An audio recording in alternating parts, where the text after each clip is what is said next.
Good afternoon po! Ayan, yung energy ko po, ang taas na po.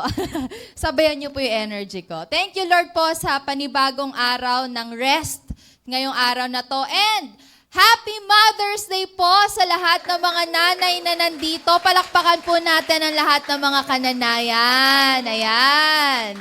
Meron na po ba kayong mga plano after service? Ayan, may mga date po ba kayo? I hope po, mga mommies, mga nanay, ma-enjoy nyo po ang araw na to. Talagang we really want to honor you. And tomorrow po, mga kapatid, isa po sa pinakamahalagang araw para sa ating mga Pilipino dahil bukas po ay election na. Ayan, meron na po ba kayong mga nailista na mga iboboto? Meron na po ba? Yon, meron na po. Ano po yan? Ayun, vote straight. Ayun po. So, i-keep nyo lang po yan. Yung mga... I-keep nyo lang po yung mga listahan na yan at huwag pong boboto ng hindi dala-dala ang listahan. At ngayon pong Sunday na to, bago po tayo magsimula, sige po, manalangin po muna tayo. Panginoon, papasalamat po kami dahil ikaw ang Diyos ng aming buhay. Salamat sa kapahingahang ibinibigay mo sa aming lahat. At ngayong linggong ito, Panginoon, ngayong araw na to, mabuksan mo ang puso ng bawat isa para tanggapin, Panginoon, ang pagpapala ng inyong mga salita. And we pray, Lord, na hindi lamang po namin ito maririnig, kundi ito po ay aming lalakaran, Panginoon o God.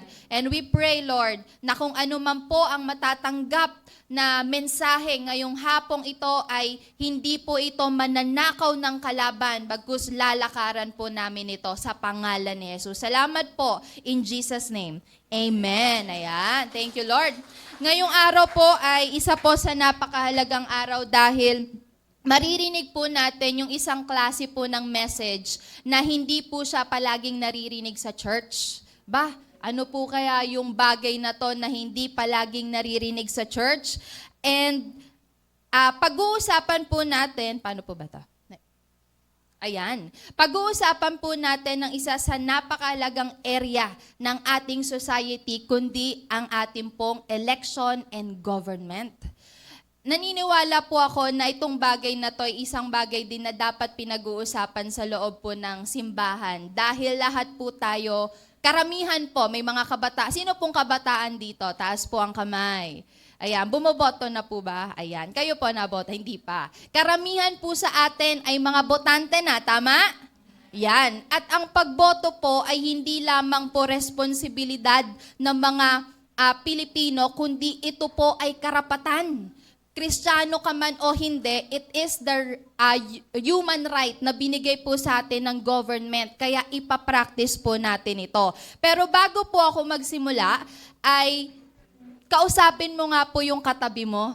Tanong mo po sa kanya, bigyan ko lang po kayo na siguro 2 to 3 minutes. Tanong nyo po sa katabi nyo, anong klaseng Pilipinas ang gusto mong magkaroon tayong mga Pilipino? Sige po, usap po kayo ng mga katabi ninyo.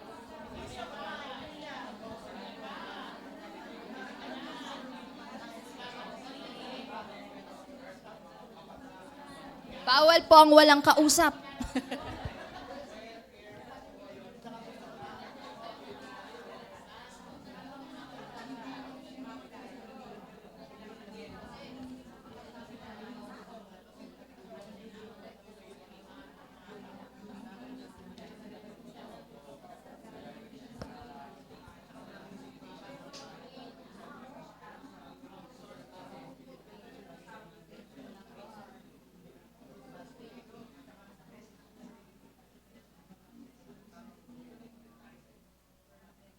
Yun.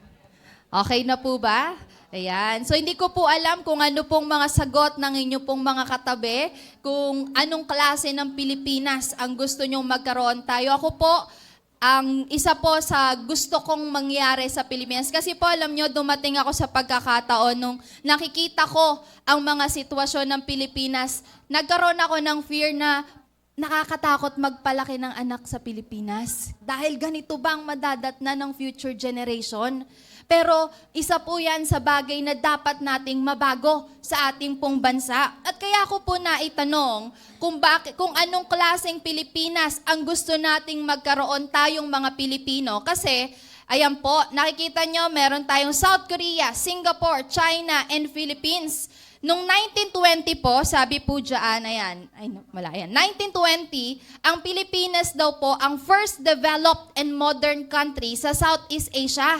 At isa po tayo sa pinaka-advance na bansa sa buong Asia. Imagine niyo po, 1920, nalagpasan natin ng South Korea, yung mga OPA na yan, mga matataas na building. Nalagpasan natin noong 1920, noong Singapore po, isa sa pinakamayamang bansa na rin ngayon sa Asia. Lalo na ang China, na sila pa ang nagbibuild ng empire dito sa ating bansa. Di ba po?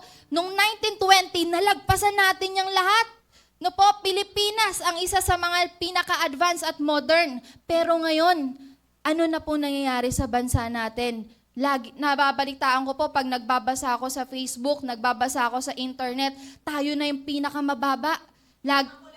Pinakakulelat, sabi nga ni ate, sa comprehension, pinakamababa tayo, pangalawa tayo sa dulo.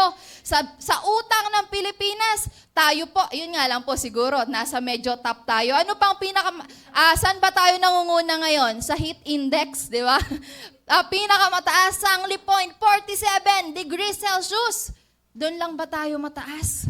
Paano na po yung sa iba? Di ba po?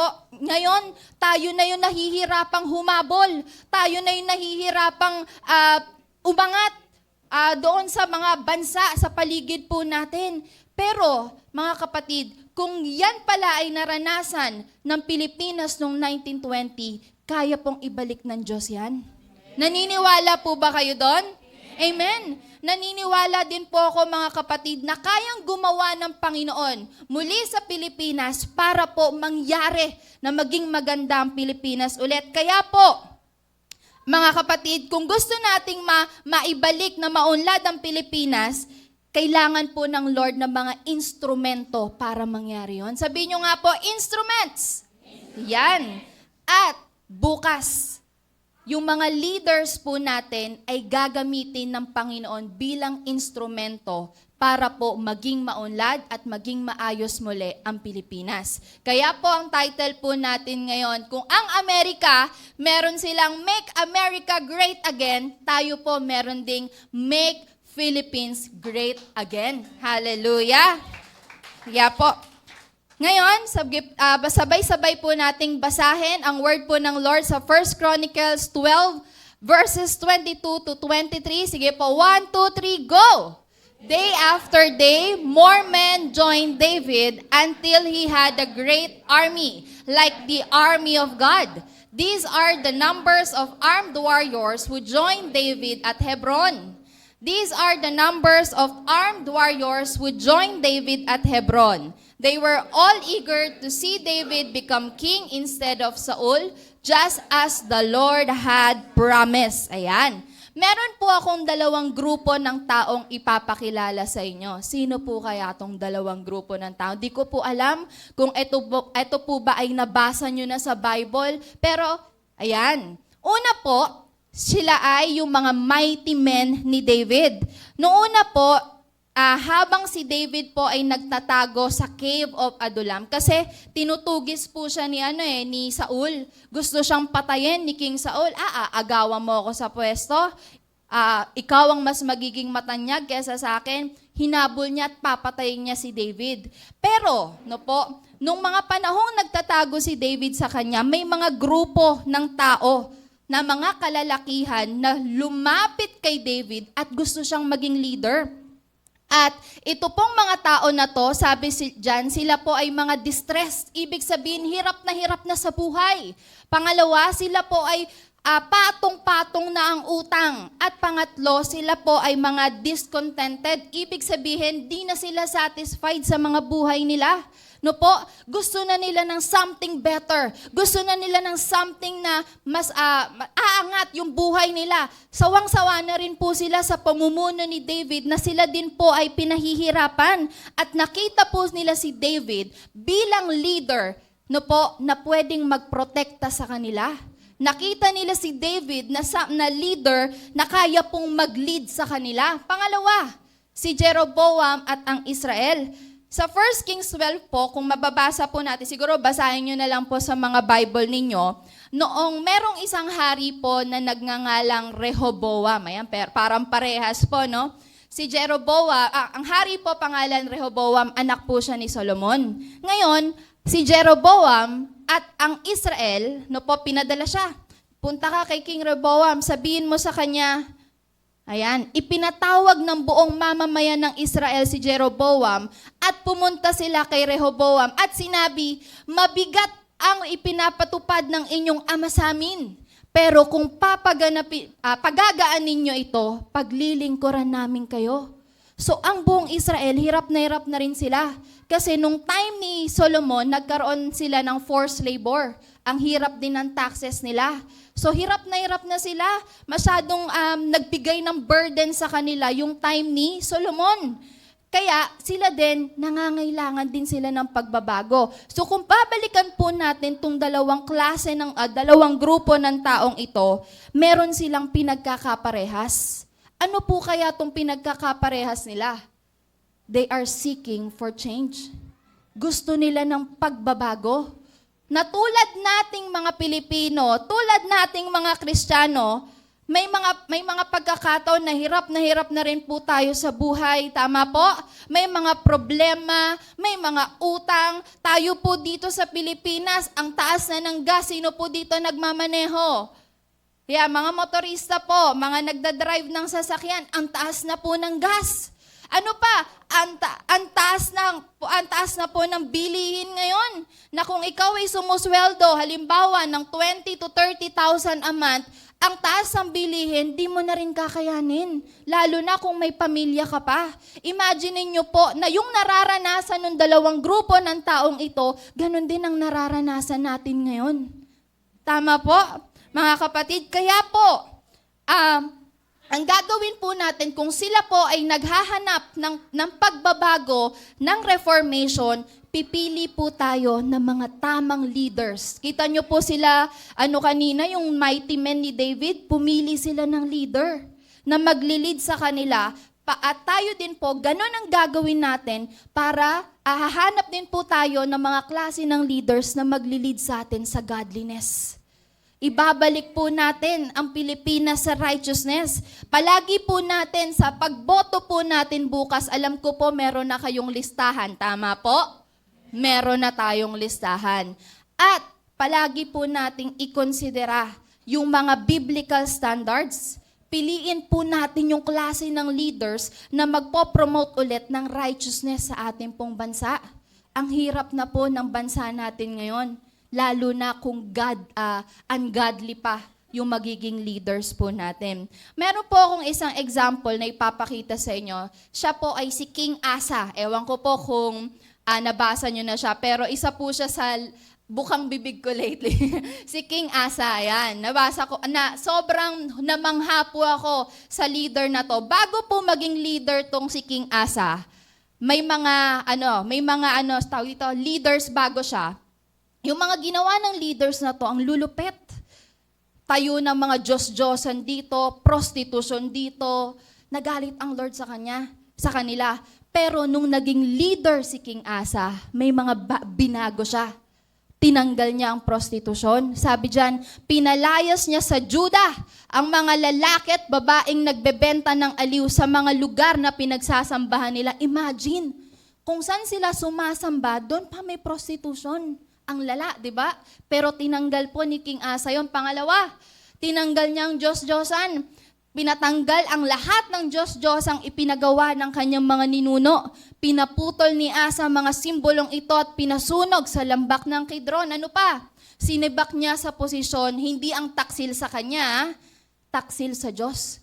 Kahit pa kamag-anak niya. Sabi diyan, pati ang lola niya, No po, sinibak niya sa pwesto bilang reyna dahil nagpagawa ng kasuklam-suklam na posing simbolo ng Diyos na si Asherah. Mantakin mo, hindi yung taksil sa kanya, yung taksil sa Diyos ang sinibak niya. At dinala sa templo ang ginto at pilak. Pwede niya namang ikip yon for himself. Pero lahat ng yon, dinala niya para sa Lord. So yung ganyang klase ng leaders, yung leader, binrake niya. No po, yung mga nangyari na noon, yung mga Diyos-Diyosa noon, nung siya ang namuno, tinanggal niya lahat ng yon. Di ba nakaka-proud? At noong time na yan, nag-gain niya ang favor ng Lord. Hindi lang siya ang nakinabang sa favor ng Lord, buong Israel. Kaya po, nung nagkaroon siya ng anak na naging leader din, sabi doon, tahimik sa buong Israel. Wala pong war na masyadong nagaganap. Tahimik. Pinagpahinga sila ng Diyos mula sa war because of the favor na na-receive ni Asa, nakinabang po ang buong Israel. So mga kapatid, kung tayo po ay boboto, palagi po nating isipin, ito bang iboboto ko ay sinusunod ang mga biblical standards? Ito bang iboboto ko, magpo-promote ba to ng abortion? Ito bang iboboto ko, magpo-promote ba to ng divorce? Kasi yung mga abortion, divorce, SOGI bill, hindi yan galing sa Panginoon. Kaya po magiging matalino tayo ngayon sa ating pong pagboto. Kung alam nyo po na yung bagay na yan na ipopromote ng isang kandidato na ito, wag na po natin siguro silang i-consider. Pero disclaimer lang po mga kapatid. Ako po ay bilang representative ng JGA. Wala po kaming itinataas na kahit na sinong kandidato. Ito po ay isang magandang paalala lang po sa bawat isa, mga kapatid, na magiging matalino po tayo sa pagpili ng ating mga leaders. Bakit? Yung ating pong pipiliin, hindi lang kayo po ang makikinabang, kundi ang community of God, ang inyo pong mga anak, ang inyo pong mga pamilya. Ngayon po, may dalawang bagay po akong gustong ipaunawa sa inyo. Lahat po ng Pilipino ay may karapatan na pumili kung sinong gusto nating mag-lead. Tama po? Ganyan din po sa verse 1 ng 1 Kings 12. All Israel had gathered to made him king. Si David po yan. So ngayon po, tulad nung nakita natin kanina, si Rehoboam, di ba po, niluklok din kasi siya eh. Si David, ganun din. At tulad ng mga taong nagluklok sa kanila, gusto din nila ng changes. At ang pagboto po natin ay hindi lang isang responsibility, kundi sabi dyan, karapatan. Ito po, nakuha ko siya sa isang website. Website po siya ng Philippine Human Rights. Sabi dyan, right to suffrage. Ibig sabihin yan, karapatang bumoto. Sabi nyo nga po, karapatan. Yan. May isang pagkakataon po habang kami po ay nagpe-pray para po sa election, may isang inimpress po ang Lord sa akin, pinarealize ng Lord sa akin, na kaya po pala tayo inaalaw ng Lord na magkaroon ng karapatan. Mantakin nyo, salamat sa Lord, dati bawal bumoto ang babae, lalaki lang. Pero ngayon, lahat tayo may karapatan ng bumoto. Salamat sa Panginoon. At kaya po tayo inalaw ng Lord na magkaroon ng right to vote ay dahil kasama tayo, mga kapatid. Tayong lahat. No po, may parte tayo para po sa changes ng ating pong nation. May part tayo, yung boto natin, that is our part para sa nation building. Kaya po, pag bumoto po tayo bukas, hindi lang tayo parang nag-iini-mini-mini mo. Hindi po natin gagawin yan. Hindi po tayong parang nag-e-exam lang A, B, C, D. Hindi po natin gagawin yan. No po? Seseryosohin natin yan dahil yan po ay magdudulot ng pagbabago din sa ating pong bansa. Pero ang tanong, paano naman pagbilang Kristiyano? Sino po dito ang Kristiyano na? Parang konti lang po. Sino po dito ang Kristiyano na? Ayan, thank you Lord. Paano naman po mga kapatid, tayong mga Kristiyano? Part po natin na bilang Kristiyano ay pumili ng mga klase ng leaders na magpo-promote ng mga Christian principles at tandaan po natin na palagi pong ipanalangin ang lahat po ng ating pong iboboto. Bukas po, bago tayo pumunta sa mga schools kung saan tayo uupo, no po, mag-pray po muna tayo. At meron po tayong iba't ibang mga bet. Iba po yung iboboto ko, maaring iba po sa iboboto nyo. Pero po, ang magandang attitude po doon na kahit na iba-ibang iboboto natin, wag lang nating maging prayer na, Lord, ipanalo mo si ganto. Ipanalo mo sa ganyan. Okay po yun, wala pong problema doon. Pero maging prayer po natin na, Lord, kahit sino ang manalo, gamitin mo pa rin siya para mangyari ang kalooban mo. Gamitin mo pa rin, kahit hindi perfect tong leader na to, gamitin mo pa rin siya para maging maayos ang Pilipinas.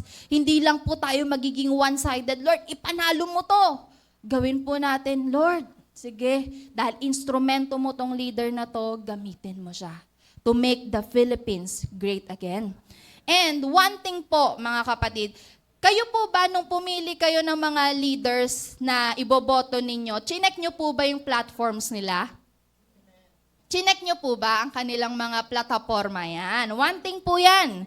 Pero, tingnan po rin natin, syempre, yung kanila pong mga stance. Pag sinabi po nating stance, yung kanila pong choices, kung oo, pro ba sila or hindi, sa mga societal issues, meron po tayong apat na targets. Life, marriage, family, and faith. Alam nyo po, yung apat na yan, sinisira ng kalaban yan. Gusto ng kalaban na mapro ang abortion. Alam nyo po ba, sa Amerika, pinupush po na maging legal na. Legal na ba sa Amerika ang abortion? Hindi ako na. Yun. Mostly po ay legal na ang abortion sa karamihan ng mga bansa. Pero dito sa Pilipinas, hindi pa. Praise the Lord. Di ba po? Pangalawa, marriage. Kailangan pong protektahan ang pamilya. Marami po ngayon, nakikita ko po, nag-check po kami ng kandidato last time, pro sila sa same-sex marriage. Nakakalungkot. Next, family. Ano pa kaya? Ano po sa pamilya? Marami po na pro din sila sa divorce. Dito po sa Pilipinas, pinupush din siya na ipasa ang divorce. Pero po, papayagan po kaya ng Lord, si Lord lang po ang nakakaalam. At pang-apat, pananampalataya. Meron po doon sa Amerika, kapag ikaw ay nanalangin sa labas ng mga abortion facility, huhulihin ka.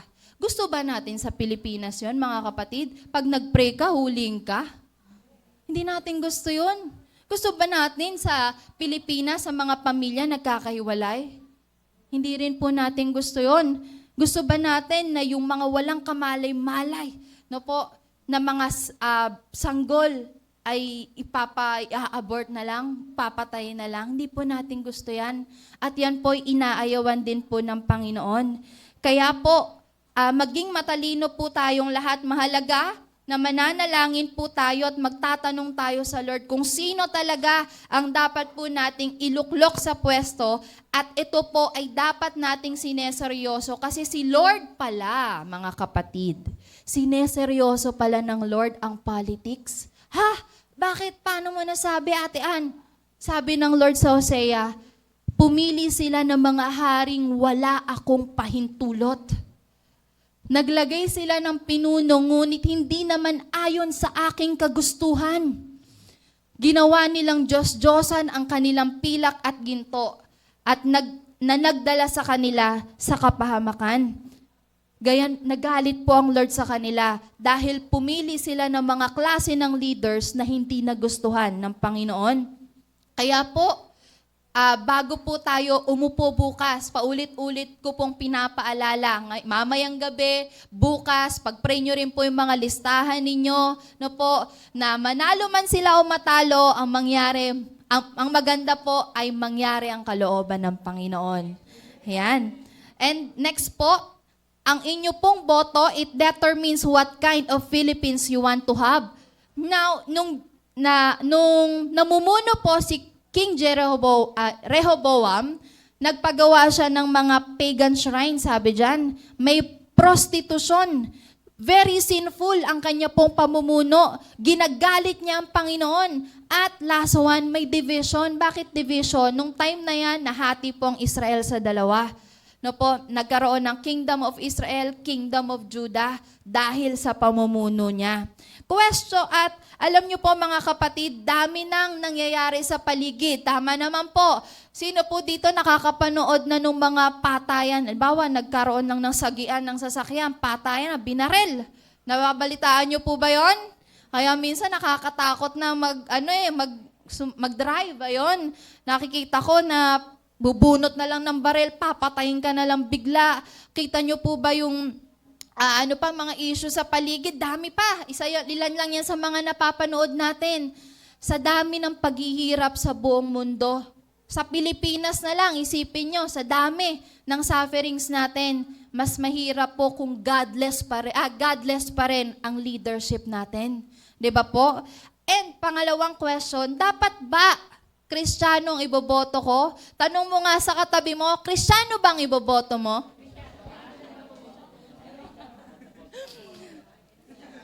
Ayan. Hindi natin alam yung religion nila. Kristiyano ba? Dapat ba, Ate Ann, Kristiyano ang iboto ko? As much as possible, sana po Kristiyano.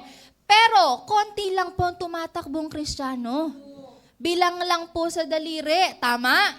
So, ngayon po, kahit hindi naman po Kristiyano, ang Lord naniniwala po ako, ang Lord ay limitless.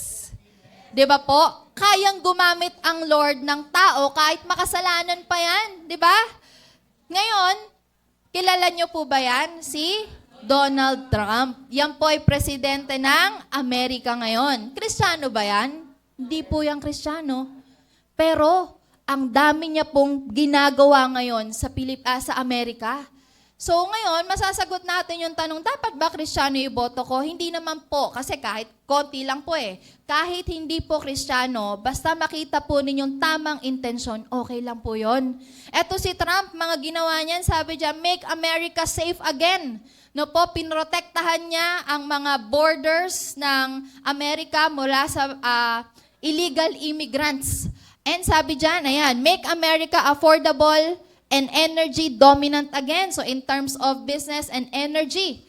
And ito po yung gumimbal po sa buong mundo. Paano ba yan? Paano yung gimbal, ano? So sabi diyan, si Trump, pumirma siya ng executive order na nire-recognize ng government niya ang male and female sexes only. So sobrang tapang ng leader na to, na wala akong ibang nire-recognize na sex dito sa bansa ko, kundi babae at lalaki lang. Yung bago siya maging leader, yung si Biden na naging presidente, lahat, sige, pinromote, lahat ng kasamaan. No po, talagang inano niya ang third sex. And ayan, pero hindi niya pa rin naman po pinabayaan. Sabi diyan, bagong balita, lahat ng mga transgender youth, ipa-therapy. So, hindi para i-cast out na lang kayo dyan bigla. May malasakit pa rin siya. At kamakailan lang, alam nyo ba mga kapatid, si Trump, sa loob ng White House, may praise and worship.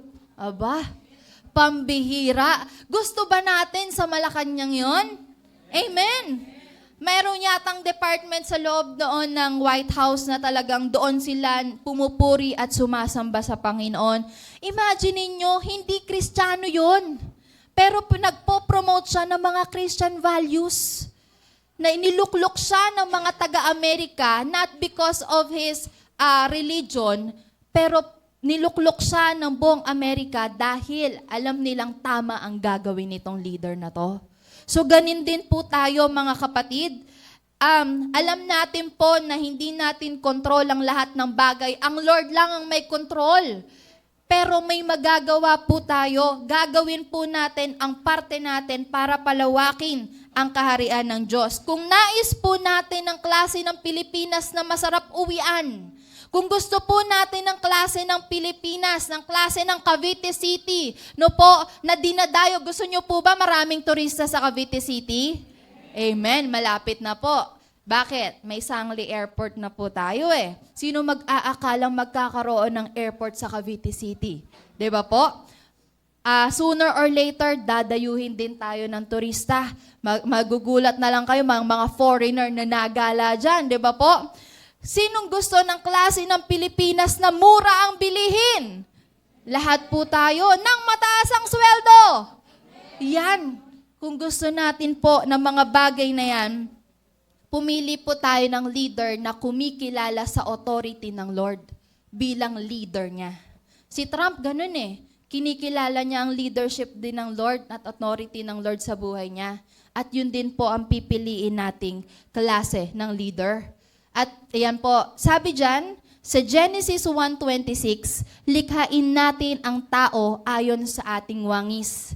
Sila ang mamamahala sa lahat ng uri ng hayop, mga lumalangoy, lumilipad, lumalakad at gumagapang.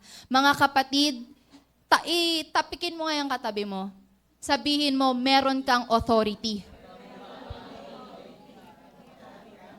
Ang authority, wala po sa mga kandidato, kundi sa ating lahat na kumikilala po sa ating Panginoon. Binigyan ka ng Lord ng authority. Kaya kung gusto mong magpagamit sa Lord, malay mo, tinatawag ka na ng Lord sa politics, di ba po? Di natin alam. Pero kung halimbawa, hindi ka naman talaga tinatawag ng Lord sa politics, gagawin po natin ang ating parte sa ibang bagay. Tayo po ay mag-a-advance ng Kingdom of God. Yun, gagamitin natin yung authority natin ng tama. Kasi may mga klase ng tao, masyado na silang gahaman sa authority. Si King Saul, sinanto niya ang posisyon, ayaw niya ibigay sa iba. Hindi po ganon ang mga anak ng Diyos. We will use our authority rightly, appropriately, para po paghariin ang kingdom of God dito po sa lupa. Sa earth.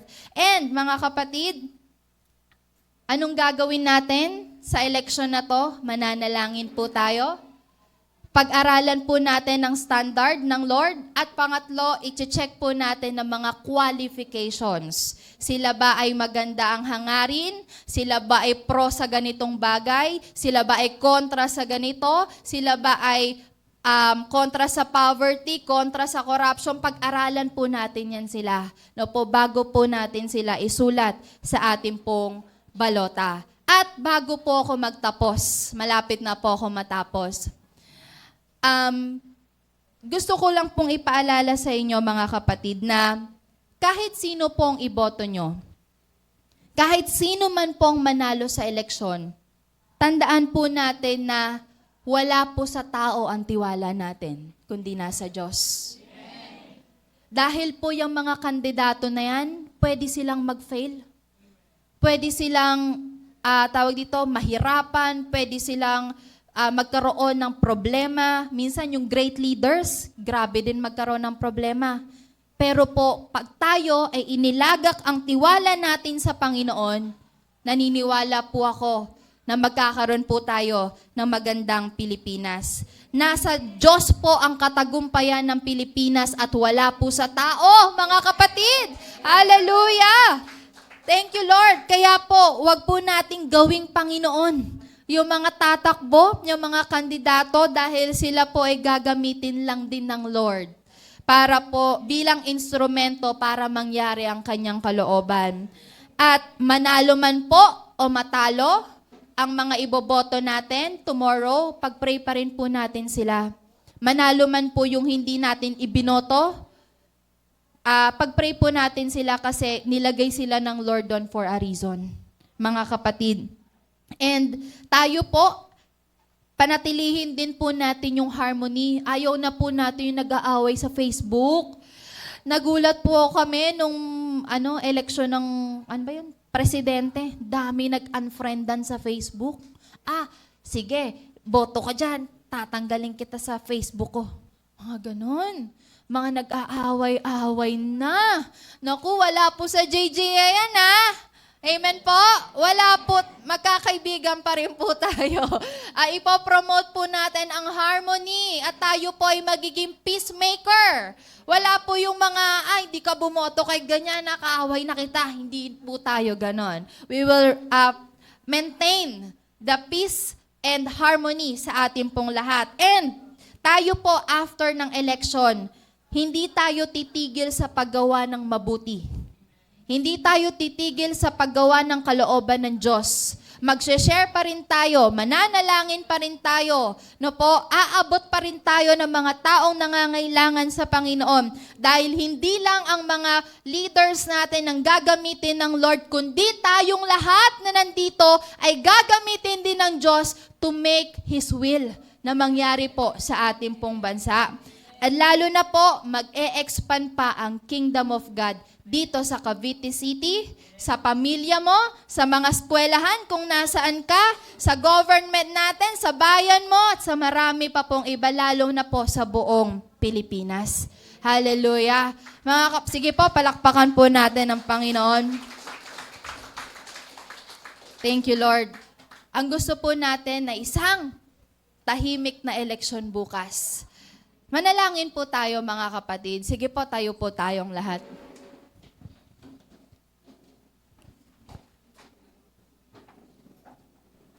Hallelujah. Panginoon, nagpapasalamat po kami, O Diyos. Binigyan mo kami ng napakagandang karapatan at hindi po namin sasayangin ang bagay na to. Salamat po, O Diyos, dahil yung gagawin naming pagboto bukas ay hindi lang po kami ang magbe-benefit, kundi ang mga pamilya rin na nandito. Salamat po, Panginoon, O God, dahil naniniwala po kami na mangyayari ang kalooban mo. Ikaw ang nakakaalam na maraming bagay. At ikaw din po ang nakakaalam kung sino ang mananalo sa eleksyon. Lord, yan, determine mo na yan lahat, Panginoon o God. Alam mo na, nakita mo na, pumili ka na, O Diyos. Ang gagawin na lang po namin, magtiwala sa'yo. Kaya Lord, ngayon, dinedeklara namin na ikaw ang Diyos ng Pilipinas. Ikaw ang Diyos ng Cavite City. Ikaw ang Diyos ng aming mga pamilya. Ikaw ang Diyos ng mga kabataan, Panginoon o God. Ikaw ang Diyos ng leaders namin, ng aming government, Lord. And we proclaim, Lord, your kingdom, Lord, na mangyari sa lahat ng mga areas na to. Sa family, sa marriage, sa life, sa faith, Lord. We proclaim you our King. At tulad nga ng kinanta namin kanina, Lord, you shall reign, Lord. Hallelujah. Maghari ka. Pagalingin mo ang aming bayan mula sa sakit. Pagalingin mo ang aming bayan mula sa korupsyon. Pagalingin mo ang aming bayan mula sa mga hiwalay na pamilya, Panginoon o God. Pagalingin mo ang aming bayan mula sa mga prostitusyon, mula sa mga kasalanan. Inaayawan na po namin yan, o God. Hallelujah. Panginoon, ikaw mismo ang maglehan sa buong Pilipinas ngayon, sa buong Cavite City. Mangyari ang kalooban mo at hindi ang sa amin. Nagtitiwala kami sa mga choices mo. Nagtitiwala kami, Panginoon o God, sa mga turn of events pagdating bukas. At sa eleksyon na to, we cancel bloodshed in Jesus' name. Hindi po namin pinapayagan ng mga kaguluhan na yan na mangyari. Hindi po namin pinapayagan ng confusion. Hindi namin pinapayagan ng mga disorder, O God, mga kawalan ng kaayusan, Panginoon, O God, sa amin pong eleksyon. But Lord, manatili po ang right order, ang kapayapaan at ang righteousness in Jesus' name, O God. Hallelujah. Lord, kinakanya po namin ang lahat ng kasagutan sa panalangin ito. Naniniwala kami sa kapangyarihan mo at sa lahat ng kaya mong gawin, Panginoon. Salamat po, mahal mo ang Pilipinas, mahal mo ang Cavite, mahal mo ang Cavite City. And Lord, we trust in your unfailing love, O God. Salamat po, Panginoon, sa pangalan ni Jesus. Amen. Thank you, Lord.